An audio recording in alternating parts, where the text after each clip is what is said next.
Let's work our way from the back of the parasha and see how it ended. The progression of events. If you paid attention yesterday, the last part of the parasha yesterday was what? The last piece of the parasha was Miriam getting sarat because she spoke lashon hara about Moshe Rabbeinu or his wife, or both. The Isha Kushita Shelakah. That's the end of the parasha yesterday. Miriam spoke about Moshe Rabbeinu, ki Isha Kushit Lakah, because he took a Kushit wife. Doesn't say it was Sipporah. The rabbi said this was Sipporah. Maybe it wasn't Sipporah. I mean, according to Pshat, does it have to be Sipporah? Maybe not. Could be another wife. But the traditional rabbinic explanation of this is Moshe Rabbeinu separated from his wife Sipporah. As the Gemara on Shabbat says, Moshe had to be available to Hashem anytime, so he was different. So the laws of marriage didn't work for him. And Miriam took offense to this and took issue with this, and she spoke about him. What's the story right before this? The story right before this is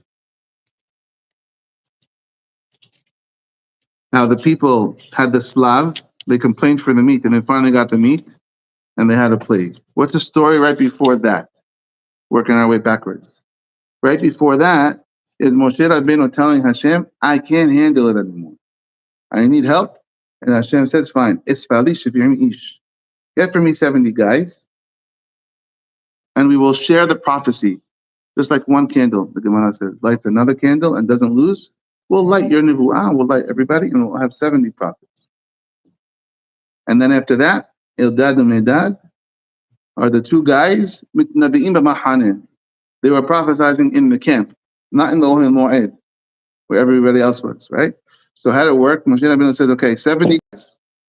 We're sharing the wealth. I'm sharing the nivu'ah. So everyone has to go to the Ohel Moed. And then we're going to have the 70 guys that we choose will help prophesize over there. 2 of them were prophesying back at home, b'mahaneh. That's very relaxed and very high level to even get a prophecy back at home in the mahaneh. In other words, not in the shul. Eldad and Medad mahaneh, it shows a very high level of prophecy. Good so far? Right after that, the Slav comes, and right after that, Miriam talks about Moshe. So question number 1 is, no, that's before that. Before that. It's on the page right before that. The question number 1 is, Miriam, what pushed Miriam to suddenly speak about Moshe Rabbeinu separating from his wife? Is it associated with the story that just happened right before? Perhaps. Because she could have spoke about him since Matan Torah. He separated. But now she chooses to. Is it written in place in the Torah? Is it written right here for a reason? Did it happen in this event, in this series of events? Which means something happened just now to make her talk about Moshe Rabbeinu. Was it the prophecies? I would say yes. I always thought to myself, reading the parasha, once there were 70 prophets, now Moshe Rabbeinu is diminished a little bit. Okay, you think you're something special? We're all prophets now. There's plenty of prophets to go around. There are a dime a dozen. So who do you think you are? That you have to separate from your wife? That's what I always thought. And it makes a lot of sense. I want to read you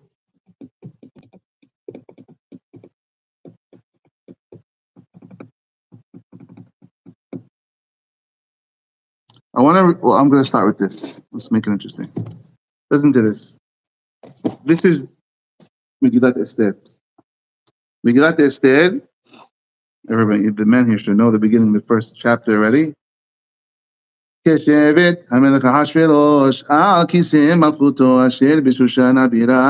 Ahasuerus was sitting on his throne. What throne was he sitting on? His throne copied the throne of Shlomo HaMelech. King Solomon had the most amazing throne. It was unbelievable. And Ahasuerus mimicked his throne. If you go to the Targum Sheni, which is an Aramaic commentary to the Megillat Esther, very old commentary, it describes the throne of Shlomo and therefore Ahasuerus' throne as well. I'm going to read you something from the Targum Sheni in Megillat Esther. It says over here, all about Shlomo HaMelech's throne. And there were 7 stairs going up to the throne.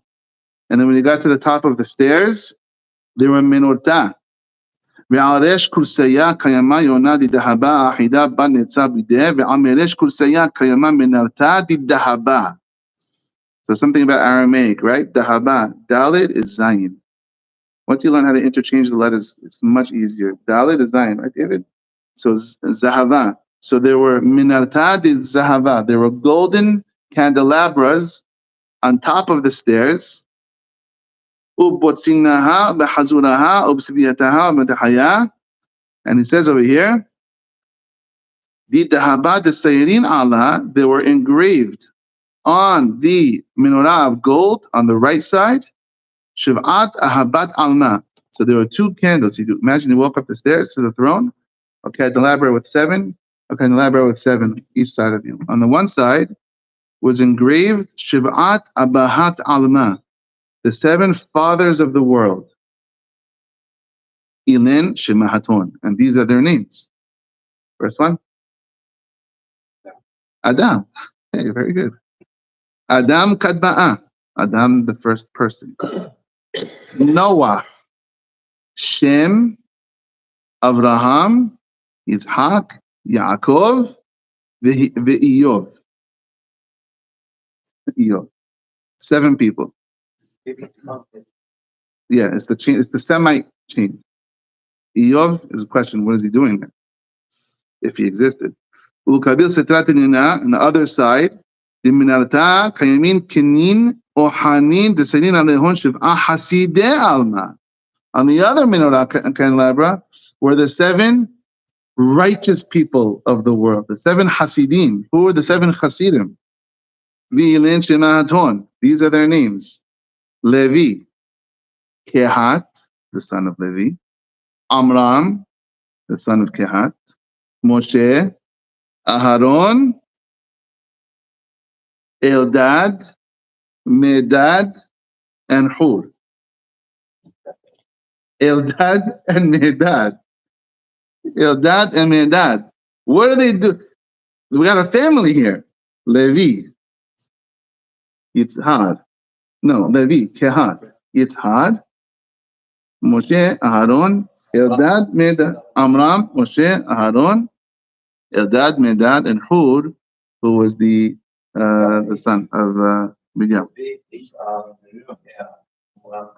Hur is from Miriam. Let's do it again. Levi, Kehat, not Yitzhak. Levi, Kehat, Amram, Moshe, Aharon, Eldad, Medad. Hud is in parentheses. It says Hud nebayet ben Ehon. Hud was somewhere around all of them. Okay. What in the world are we?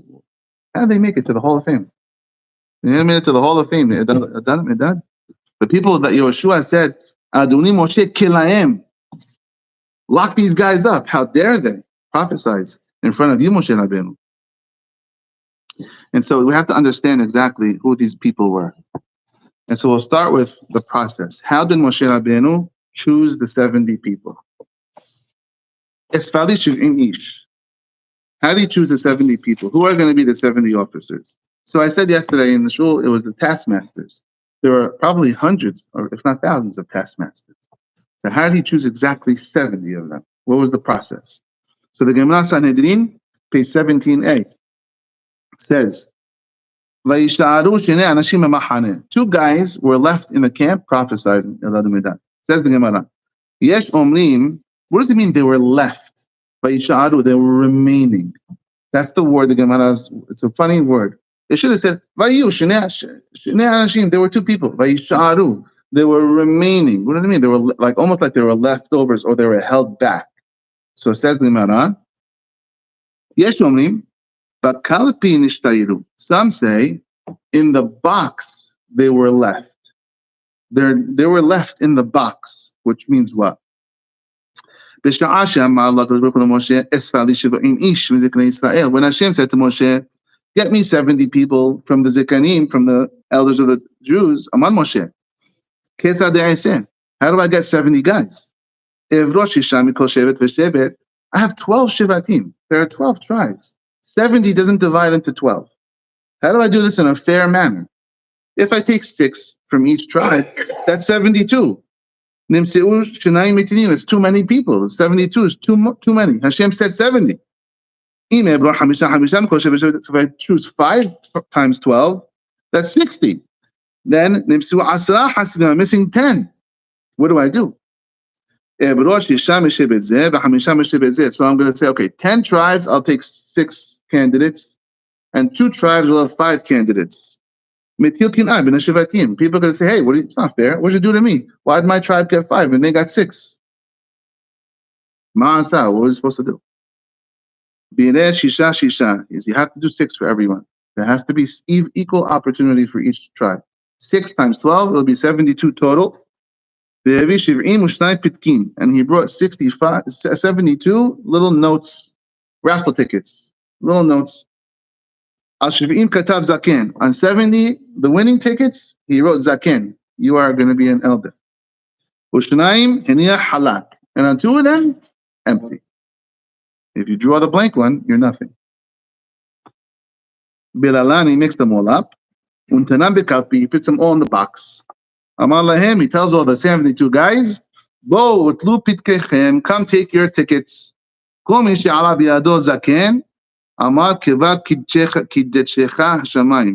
who picks Zaken, he says, Hashem has made you holy. If you were to get a blank paper, sorry, Hashem doesn't want you. What do you want? What can I do for you? Hashem doesn't want you. I can't choose you. Don't blame me. Blame Hashem. The Ben Ish Chai has a whole piece on this with different ideas of how he would have done the lottery in a more fair way. The Maharsha starts the discussion, and the Ben Ish Chai goes on to the discussion. And he says, what do you got to do this for? What do you have to write so many pages? Just put 2, Zaken and Halak. Pick one, put it back in the bucket. It's a very easy solution, Ben Ish Chai said. 2, Zaken, Halak. Choose it, put it back in. Ben Ish Chai says, no, because maybe people will see when something was chosen too many times, you can kind of cheat and say, this one was picked up. The guy before me just picked it. It's bent a little bit. He has the whole thing. And he has different options of how to make his lottery. It also changes the probability. So the Ben Ish Chai finishes and he says, it had to be the same probability for every single person, which means you can't take your ticket with you. You have to put it back. Because otherwise the 69th guy says, oh man, 68 guys just won. I have a great chance of losing. Every time another winner is drawn, you have a greater chance of losing. So you have to be there. All put it back. Some people had to put it back. Other Mefashim say no, they took it with them. Okay, what happens? They had to take it. It's a mahloket. Because if you put it back, then nobody picks up the falak. You got 70 to stay.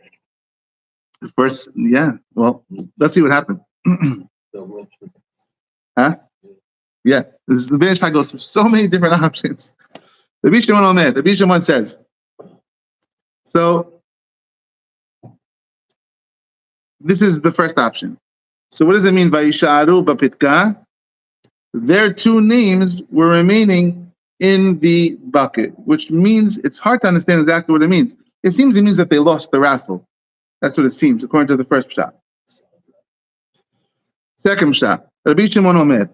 It means they were remaining in the camp. Not that their raffle tickets were remaining in the box. It's not what it says. They were holding back in the camp, which means they didn't attend the raffle. That's what it means. They held back. They didn't attend the raffle. Says Rabbi Shimon. Everybody heard Hashem said 70, there are going to be 70 winners. These 2 guys said to each other, why should we take 2 winning tickets? And that means 2 other guys are going to lose of the 72. There has to be 2 losers, right? We'll be the losers. We're not as good as the other guys anyway. Let the other guys all win. If we don't attend, everybody that shows up wins. When they count, okay, everybody here, they only count 70. All 70 win. So Eldad Medan volunteers not to participate and pass up the opportunity of a lifetime to experience the prophecy from Moshe Rabbeinu. Hashem says to them, you make yourself so humble and so small. I'll make you even bigger than everybody else. Possibly, yeah, maybe. What was the great reward? All the other 70 guys had one prophecy that she says. That was the only time that she says in the Gemara. They had one prophecy on that time and not again. They never stopped. They were prophets for life because they stayed home and let other people win the job. Now this part I think everybody knows. We'll finish the Gemara. What did they say that got Yehoshua so angry? Moshe met. Moshe is going to die. Yehoshua machnis et Yisrael ha'aretz, and Yehoshua is going to bring everybody in. So that Moshe is going to die. Mashiach. Moshe is Mashiach. He's going to die. How can Mashiach die? Mashiach is supposed to take us to the finish line. He's supposed to bring us into Israel. By them saying Moshe met, it's stabbing the heart of every Jew. It's like, God forbid, if someone gets up now, I'm a prophet of Hashem, Chas v'shalom, Palestinians are going to win. What, crazy? You're a prophet of Hashem? Moshe met, he's our guy. He's bringing us to the goal. Another opinion. Abba Hanin Omed, they said, Ali Selav, Ali Selav. There's going to be meat. There's going to be meat. They're coming. They knew it was going to happen tomorrow. One more opinion. Rahman Omar, Gog Magog Hayubit Naviin. They were talking about the final war before Mashiach. Shneimad, there were two people who talked. Okay. And so therefore,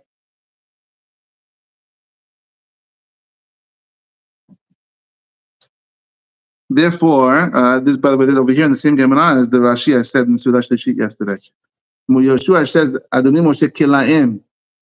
Lock them up, finish them. What does that mean? And so this is what I said to Rashi yesterday. It's the Gemara. My Kilaim. What does it mean? Yehoshua said to Moshe, finish them off. Do away with them. Put them in jail. Amar lo hatel alehin sarche sibur. Give them jobs to do in the community. Vehen kalim alehin. You'll see they're going to wither away. Yeah, they're big students. They're big rabbis now. Give them a job. They'll go away. Don't worry. They're going to stop. Be busy. And so Edad Medad, what do we know so far? These guys made it to the Hall of Fame. They were on the menorah of Shlomo HaMelech, right above his throne, along with Moshe, Amram, Levi, Kehat, and Aharon. We also know they were greatly rewarded, and they were very humble. And they, according to the second Mishnah, they didn't participate in the raffle. They volunteered to stay home.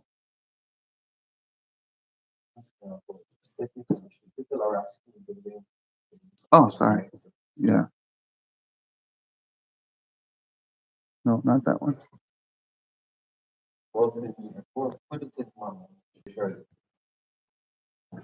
Okay, hold on. Okay. Now, Miriam said what? Moshe Rabbeinu, how could you separate from Sipporah? How could you break a marriage and not have any more children? Miriam, she had precedent. Do you blame Miriam for saying this? I don't blame her at all for saying this. Miriam had precedent. Yeah, her own father separated from her mother before Moshe Rabbeinu was born. You ever think about it this way? Amram separates from Yocheved before Moshe Rabbeinu was born because Paro is throwing all the boys in the river. And Miriam, the little girl, goes to her father and says, Dad, you're worse than Paro. Paro is trying to kill the boys, and by you separating from mom, you're killing the boys and the girls. You should be married. There's no excuse. I don't care what's going to happen. You get together, you keep having children. And he was the Gadol Ador, the leader of the generation, and she was right. And he told her he was right, and he got back, and who was born? Moshe Rabbeinu was born. If not for her, there would be no Moshe Rabbeinu. Now she sees the same thing happening again. The greatest person in the generation, Moshe, is separating from his wife. And so do you blame her? Moshe, she tells Aharon. And that's why it's kind of a family thing, Aharon. Does he not remember what happened with his own father, with dad? And how I was right, number one. Number two, he wouldn't be here. he wouldn't be here unless I stepped in and forced our parents to get remarried. How does he even think he's alive? If I didn't tell my father and mother to get married again, there would be no Moshe Rabbeinu. He was only born because of that remarriage. And now he's doing the same thing that dad did, separating. She has a great precedent. But maybe there's one more thing that led to her saying this. Now I'm going to read you Yonatan ben Uziel. The Targum, Yonatan ben Uziel. What do you got? There's another way to read it. She was questioning if they're doing the right. It was saying, our father is doing this one. Maybe we should stay away also. No. No. She says, no, because I'll show you something. Want to hear something? There's a Rashi in Bereshit in the beginning of the Torah that teaches you a rule. Anytime you have a hey, you look at the nikudah, the nikud under the hey. Anytime you have a hataf patah under a hey, it's always sarcastic. It's always a bitmiyah. It's not straight. Rashi says it. Huh? I'm going to read you Natan. Ben Uziel. Anytime you have a hey, this is a rule in the Torah. Any hataf patah, which is the patah and the two dots under the hey, it's always a question. Hatahat Elohim Anochi. You think I'm instead of God? You don't read that straight. Hatahat Elohim Anochi. I am instead of God. Anytime, if it's a patah, it might be straight. If you have patah hataf, Rashi says this in the beginning of the Torah. So that's how you know it's always not straight. It's a question. Harak Moshe. You think he only speaks to Moshe Rabbeinu? He speaks to everybody. Okay. Now listen to this. Yonatan ben Uziel. Vayisharu shnei anashim b'machane. Two people remained in the camp. Shem Ehad Eldad v'Shem Hasheni Medad. Says Yonatan ben Uziel. V'ishtayiru teren guvrim b'mashrita. Two guys stayed back in the camp. Shemei Ehad Eldad. The first name was Eldad. Ushmei Tinyan Medad, and the second one was Medad. Benoi de Elsafan bar Panach. They are the sons of Elsafan bar Panach. Diledat le Yocheved berat Levi, who was married to Yocheved, the daughter of Levi, Moshe's mother. Bizman de Patra Amram Gabra, when Amram divorced her. Nisibatle. And when she was divorced from Amram, she married this other person. Before Moshe was even born. And they became prophets. Yonatan ben Uziel says Eldad and Medad were the brothers of Moshe, and the brothers of Miriam, and the brothers of Aharon. When Amram divorced Yocheved, she went out and married another person, and they had twins. One was Eldad, and the second one was Medad. How could he exactly? Great question. I'm going to answer your question with a question. How did Amram even marry her in the first place? It's his aunt. You're not allowed to marry your aunt. Oh. Before they got the Torah. Before they got the Torah. Otherwise, he could never marry her in the first place. Like Jacob. Yeah. So they're brothers, half brothers. Half brothers. You can say anywhere else. Yeah, it's all coming. It's coming. So maybe there's another spice that leads Miriam to this accusation against Moshe Rabbeinu. You think you're so special? Number one, I was a prophetess before you were born. I was the prophetess that actually made you born. When dad and mom got divorced, she married another person and had two guys. And oh, look what happened to them. They became prophets too. The whole family's prophets. Her complaint is right after this happened. We're all prophets. I think to myself, what did she say?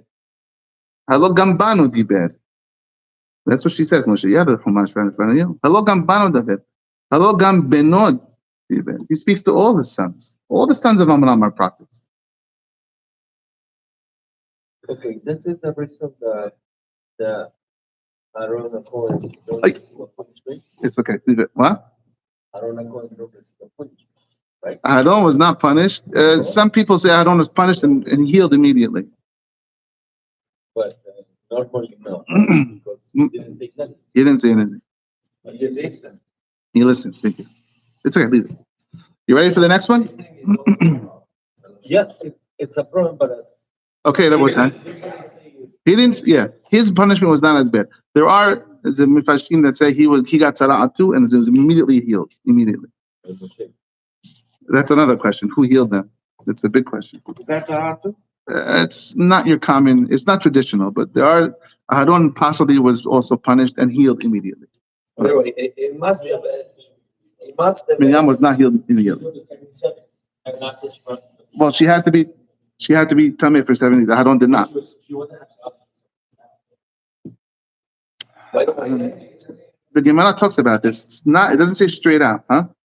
no, I'm saying Aaron must have had something to do with it because it says, Yeah, but she was the one Misurah Kashale. Yeah. Fine, so, but he gets some part of it. Yeah, he gets part of it, but not as big. Not as big. If he got tzara'at for Lashon Hara, then he's also guilty of Lashon Hara for listening. He's obviously not as at the level. This is probably this is like one of the sources of how you know Shomea. If you hear Lashon Hara, it's like you spoke it. That's because it says they spoke, but he didn't say anything. It's already done, the Lashon Hara law. It's already.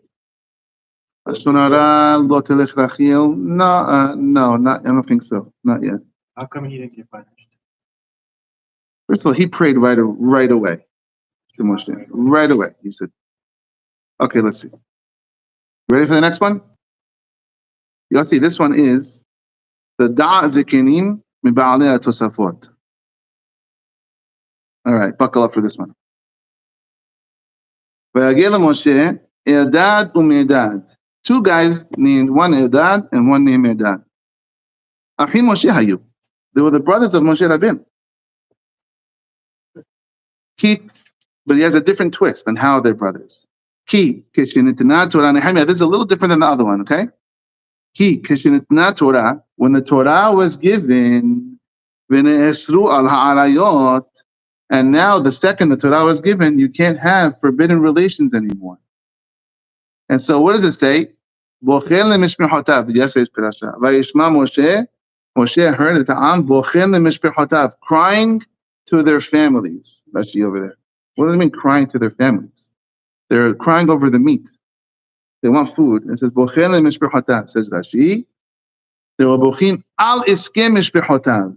They were crying because now they all have to get divorced. A lot of people had to get divorced after the Torah was given. Moshe comes down from the Torah and says, by the way, no marrying sisters, no marrying your aunt. Guess who's married to his aunt? Moshe's own father is married to his aunt. If he was still alive, they had to have an immediate divorce. Moshe's own parents, if they were still alive, Yocheved was for sure alive. If Amram was still alive, they had to immediately get divorced. Now you question Moshe Rabbeinu. Imagine you're over there, you say, I don't know if Moshe is making this stuff up. Maybe he's making his parents get divorced. Says the Da'at Zekinim.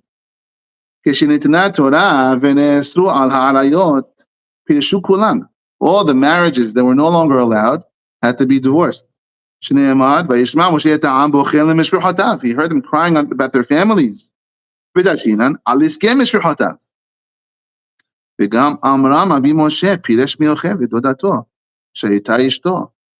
the Torah was given, Amram and Yocheved had to be divorced yet again for the second time. This time because they can never be married ever again because that's his aunt. The woman can marry her uncle. A man cannot marry his aunt. So what does Amram do? He's single now. He's an eligible bachelor. He marries another woman. And he has from this woman, Eldad uMedad. So this is also brothers of Moshe, but on the other side. Not from the father's side, not from the mother's side. Says the Da'at Zekinim. Why did he name his two kids Eldad uMedad? Eldad means al dod. Don't marry your aunt. You're not allowed to marry my aunt. That's why I married her and I had 2 kids. Al dod, medad, midod. From an aunt, you cannot marry. Both of the kids' names were to signify you cannot marry your aunt. By the way, there was a start on its man. Very good. I'm going to go into that one. Huh? How old did they stay? Maybe 3-5 years It's a old. great question. If, according to the Targum Yonatan ben Uziel, they were already born before Moshe, so they were his older brothers. According to this pshat, they were very young. Very good question. Daniel was very young. Now listen to this. This should knock your socks off. Umatsati kundris min Rabbi Amram. I read from Rabbi Amram Gaon that he got a message from Rabbeinu Hillel, Shehaya me'eretz Israel. Rabbeinu Hillel from Israel wrote a message to Rabbi Amram Gaon. In the time of the Geonim, it was a long time ago. And he says the following, Ani Hillel, me, Hillel, Ra'iti, I saw with my own eyes, Kever, the grave, Eldad Umedad of these 2 people, Eldad Umedad, in Israel. Either they entered the land, or that maybe, according to what you're saying, they were in 20, so they were not in the Gezerat, so maybe they entered the land of Israel. Or if they were born before, maybe their bones and they were buried in Israel. Hillel, the Rabbeinu Hillel testifies, I saw their grave, a double grave, Eldad Umedad, and it was engraved on the grave. It said something on the grave. You know what it says? והיה כתוב עליהם, אלדד ומדד, אחי אהרון מן האב, ולא מן האם. It said, here is buried Eldad umedad, the brothers of Aharon, only from his father, but not from his mother. Now, why would it say only the brothers of Aharon and not Moshe? I have lots of pshatim on this. I don't want to do it now. A very simple pshat would be, according to Yonatan ben Uziel, they were born before Moshe was even born. But there's another whole pshat, but I can't do it now. And so therefore, there's yet another idea that Eldad and Medad are the brothers of Moshe and Aharon and Miriam. Now we're going to do special for Africa, the president of the shul, we're going to do a Hagiga. Mesechel Hagiga brings a story on page 3. Rabbi Yehuda Nasi was giving shiur. You ready? His arms are folded. B'shivutei Rabbi, in the neighborhood of Rabbi Yehuda Nasi, Bnei Beratei Rabbi Yohanan ben Gudga were sons of Rabbi Yohanan ben Gudga's daughter. Ve'amila Bnei Achatei Rabbi Yohanan. Some of them say no, they were the sons of Rabbi Yohanan's sister. 2 guys. Anytime Rebbe would go into the Beit Midrash to start giving shiur, these 2 people would sit in the front row, right before the rabbi.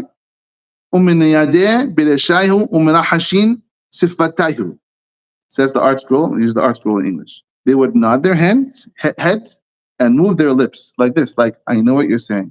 Makes sense. Yeah, got it. But they wouldn't say anything. Why wouldn't they say anything? Because they were ilemehavu. They were mutes. They couldn't speak. Okay, so in Rebbe's shiur, tere ileme dahavu b'shivutei de Rebbe. There were 2 mutes in the town of Rebbe. They will go to his shiur. They would nod their heads. They wouldn't say a word. Everyone's wondering, who are these 2 guys? They're nodding like Ka'an, we say in Ka'an, they know what's going on. Ba'eh, said the Gemara, Ba'eh Rabbi Rahame Alayhu. Rabbi Yehuda Nasi, praise for Hashem, make them speak. I want to see if they really know what I'm talking about. V'itasu, and they were cured. V'ishtekach, and it comes out, Dehavu gemireh hilchata v'sifra v'sifreg v'chula hashas. These guys knew everything. They were unbelievable geonim. Says the Hida. These 2 guys, I believe it quotes the Ramam and Pano, I think, or the Megaleh Hamukot. Says the Hida. These 2 guys, the Ilamim in the shiur of Rebbe, were none other than Eldad umedad. Why? Eldad umedad mitnavi'im b'machaneh.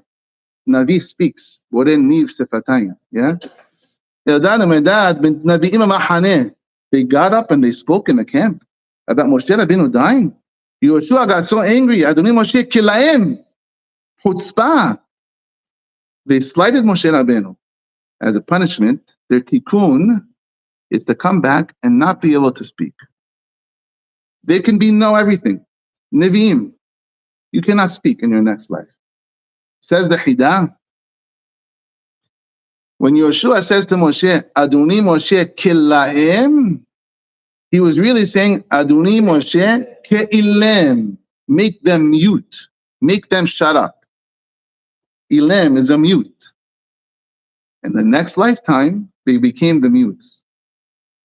Furthermore, says the Hidah, they have very interesting names. Eldad umedad. We know that from the Da'at Zekinim, Eldod umedod, aunt and the uncle. I get it. What about the El and the Me? Elim. Mutes. Mutes. Already from the beginning, they were named with the word mutes. What am I saying with this? Miriam, you can't blame her. The whole family is prophets. Miriam Neviah, don't look down on her and say, she talked about Moshe Rabbeinu. Aaron, prophet. Miriam, prophet. Eldad, the half-brother, prophet. Medad, the half-brother, another prophet. The whole family's prophet. Why are you more special than everybody else? Plus, I told Dad a long time ago to get married again, and I was right, and I'm saying it to you now, get married again. But she was punished. Where do you think Eldad Umedad got this gene of being so humble, they wouldn't even attend the raffle? According to the second shot, their mother, Yocheved. Yocheved is the mother of Mesirut Nefesh. Yocheved is the one always, it's in the genes. The same genes that gave Moshe Anava, humility, gave Eldad Umedad, the same Anava, not to. These are his brothers he's talking about. And so Yehoshua comes, Adonai Moshe Kilaim, lock up the brothers? Your half-brothers are trying to outdo you? Moshe says, Hamkanei Atali. What are you, jealous for me? It's my own family affair. Leave it alone. I wish the whole Am was prophets. We see, if nothing else, the reward that Yocheved gets for always doing the right thing and Mesirut Nefesh. No matter what, every one of her children went to the Hall of Fame. And now we can understand. Shlomo HaMelech's menorah, the Dahava, the golden menorah, Levi, Kehat, Amram, Moshe, Aharon, and the two other brothers, Eldad, Umedad, the whole family. A little insight on Eldad Umedad that you may not have known before. Have a wonderful week. We'll see you next time. Yes.